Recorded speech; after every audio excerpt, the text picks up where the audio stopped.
Afternoon students. अज आप करांगे electrical resonance. Resonance का मतलब होंदा किसी चीज़ का मैक्सीमम होना, ठीक है। और इलैक्ट्रिकल रेजोनेंस का मतलब है किसी करंट किसी सर्किट के विचों करंट का मैक्सीमम होना, ठीक है। करंट कदों मैक्सीमम होएगा जदों रजिस्टेंस मिनीमम होएगी, ठीक है। हुण इलैक्ट्रिक रेजोनेंस आप करनी आ LCR सर्किट की कि रेजोनेंस जिहड़ी आ वो कदों आएगी, ठीक है। हुण आपां Z किहदे बराबर पढ़िया, Z is equal to √R² plus XL minus XC दा होल स्केयर, ठीक है। जिहड़ा आ XL की वैल्यू हुंदी है ω_L और XC की हुंदी है 1/ωc। ये आ गई तुहाडे कोल Z की वैल्यू। और अगर तुसीं करंट कड्ढना है तो वो किहदे बराबर आएगा, V is equal to IR हुंदा। सो I आएगा तुहाडे को V/Z, मतलब V/√R² plus ω_L minus 1/ωc का स्केयर। आ जिहड़ा Z आ ये LCR सर्किट की रजिस्टेंस आ। जदों रजिस्टेंस मिनीमम होएगी उदों करंट मैक्सीमम होएगा, ठीक है। हुण आपां देखो, हुण मान लो कि तुसीं जिहड़ी फ्रीकुएंसी है वो इनक्रीज़ कर रहे हो, ठीक है। हुण जिहड़ा XL आ वो हुंदा आ ω_L that is 2π/μL। XC हुंदा आ 1/ωc that is equal to 1/2π/μc। हुण तुसीं फ्रीकुएंसी वधा रहे हो, इहदा मतलब यह है फ्रीकुएंसी वधाउण नाल XL वधदी पई है ते XC घटदी पई है, ठीक है। XL की हो रही है, वध रही है, ते XC जिहड़ी आ घट रही है, ठीक है।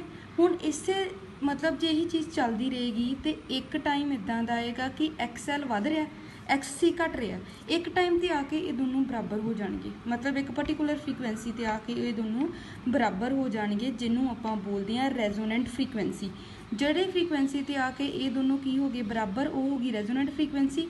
और अगर ये दोनों बराबर हो गए XL ते XC ये दोनों बराबर हो गए तो मतलब आ वाली चीज़ कट्टी गई, मतलब रजिस्टेंस जिहड़ी आ वो बहुत घट गई। और अगर रजिस्टेंस घट गई तो करंट वध गया।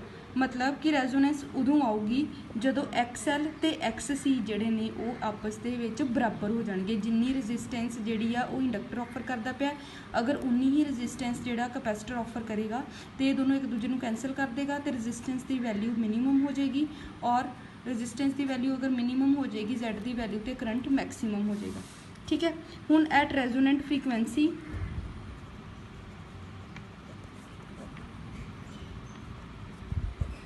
ठीक है, इन्हों आप लिखते हैं न्यू नोट के नाल, ठीक है। XL is equal to XC, तो मतलब XL की वैल्यू ω0L लेनी है। ω_L की जगह की लेना ω0L, क्योंकि रेजोनेंस आ। Is equal to 1/ω0C। इतों ओमेगा नूं इधर लै जाओ तो ω0 का स्केयर हो गया तो LC जिहड़ा वो नीचे आ गया। सो इतों ω0 की वैल्यू आ गई 1/√LC। हुण जिहड़ा ω0 है वो हुंदा है 2π/μ0 के बराबर, ठीक है। सो 2π/μ0 इज इक्वल टू 1/√LC। इतों μ0 किहदे बराबर आ गया 1/2π/√LC। ये होगी तुहाडे कोल रेजोनेंट फ्रीकुएंसी की वैल्यू, ठीक है। इस फ्रीकुएंसी के जिहड़े आके की होएगा XL ते XC बराबर हो जाएंगे और Z जिहड़ा आ वो किहदे बराबर आ जाएगा R² प्लस XL ते XC बराबर आ गए। तुम XC की जगह XL रख सकते हो, आ टर्म 0 कट्टी गई। सो Z आ गया √R², सो Z आ गया R के बराबर। उदों जी इंपीडेंस है वो रजिस्टर की रजिस्टेंस के बराबर आ जाएगी, ठीक है। XL ते XC ने एक दूजे को कैंसल करता और उदों जी इलैक्ट्रिकल रेजोनेंस आएगी, मतलब उस टाइम पर करंट जोड़ा सर्किट के विचों मैक्सीमम हो जाएगा। अच्छा, नैक्सट करांगे sharpness of resonance and Q factor, ठीक है। हुण जिहड़ा रेजोनेंट सीरीज़ LCR सर्किट आ, रेजोनेंट लगाने का मतलब यह कि उहदे करंट की वैल्यू जिहड़ी आ वो की है मैक्सीमम आ, ठीक है। हुण आपां ओह वाली सर्किट जिहड़ा आ रेजोनेंट सीरीज़ LCR सर्किट जिहड़ा आ उहनूं आपां यूज़ करदे आ, ठीक है। जदों आपां किसी पर्टिकुलर सिग्नल नूं जां ते पास कराना होवे जां फिर उस सिग्नल नूं रोकना होवे, ठीक है, वक्री वक्री फ्रीकुएंसी ते, ठीक है। उस हिसाब नाल आपां सर्किट डिज़ाइन करते हैं कि आपां किस सिग्नल नूं अगर पास जिहड़ा आपां सिग्नल चाहते हैं विचों पास होवे वो पास हो जाए, जिहड़ा आपां चाहते हैं ब्लॉक होए वो ब्लॉक हो जाए, ठीक है। अगर तो ਜਿਹੜਾ ਸੀਰੀਜ਼ LCR ਸਰਕਿਟ ਦਾ ਰਿਸਪੌਂਸ ਹੈ ਜਿਹੜਾ ਉਹ ਇੱਦਾਂ ਆ ਰਿਹਾ, ਮਤਲਬ ਕਾफ़ी ज़्यादा नैरो पीक आ रही है, ठीक है, तो पीक बहुत ज़्यादा हाई है, ठीक है। वो वाला जोड़ा आप सर्किट आ सिलेक्ट करते हैं, ठीक है, एज़ कंपेयर टू अदर। मतलब जे पीक बहुत नैरो आ रही है तो बहुत हाई पीक आ रही है, उन्होंने आप सिलेक्ट करते हैं, वो सिलेक्टिविटी जी ज़्यादा होंगी है एज़ कंपेयर टू जी ब्रॉड पीक आती है, ठीक है। हुण जी शार्पनैस आ रेजोनेंस की वो आप मैजर करते हैं with the help of Q factor, ठीक है। क्यू फैक्टर जे क्यू फैक्टर ज़्यादा है यदा मतलब यह है कि जो साढ़े को रेजोनेंस कर्व आ, ठीक है, यदी शार्पनैस जी है वो ज़्यादा होएगी। जिदा फॉर एग्जाम्पल ये आ फ्रीकुएंसी और ये आ करंट, तुहाडे कोल 3 पीक्स आईयां,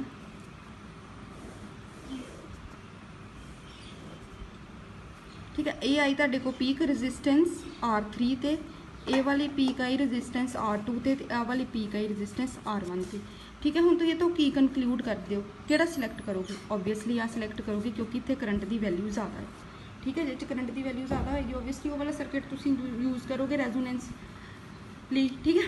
हुण इहदे विच की तुसीं तो की कनकलूड करते हो कि अगर करंट R1 का जिहड़ा ज़्यादा है इहदा मतलब R1 सब तो घट है, R2 जिहड़ी है उस तो घट ते R2 R1 तो ज़्यादा तो R3 जी वो सब तो ज़्यादा, ठीक है। हुण आपां क्यू फैक्टर जिहड़ा आ उहदी वैल्यू फाइंड आउट करनी है। क्यू फैक्टर जिहड़ा हुंदा वो किहदे बराबर हुंदा है? वोल्टेज अक्रॉस L और C divided by applied voltage, ठीक है। पहलों L नूं लैके सॉल्व करते हैं। Voltage across L IXL divided by applied voltage IR, cancel. So ये आ गया XL upon R।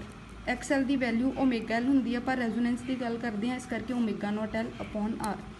Omega naught की वैल्यू होंगी है 1 अपॉन √LC, ऊपर 1 है नीचे 1/2 है। सो ये आ गया तुहाडे को 1 upon R √L upon C, ऊपर L की पावर 1 है, इत्थे L की पावर 1/2 है। जो आप कैंसल करांगे ऊपर L की पावर 1/2 आ जाएगी, ठीक है। हुण आपां क्यू फैक्टर कढांगे अगर आपां C लगाया हुआ है, ठीक है। सो आ जाएगा IXC अपॉन IR, I नाल I cancel, XC upon R। सो इत्थे XC की वैल्यू होगी 1 अपॉन ओमेगा नॉट CR, ठीक है। वैल्यू पुट करो इत्थे 1 ओमेगा नॉट की 1 upon √LC into C into R। L ऊपर चल जाएगा, C की पावर इत्थे 1 है, इत्थे हाफ है, जो आप इनू कैंसल करांगे इत्थे हाफ रहेगी, मतलब आंसर फिर सेम आएगा 1 upon R √L upon C। ये आ गई तुहाडे को क्यू फैक्टर की वैल्यू।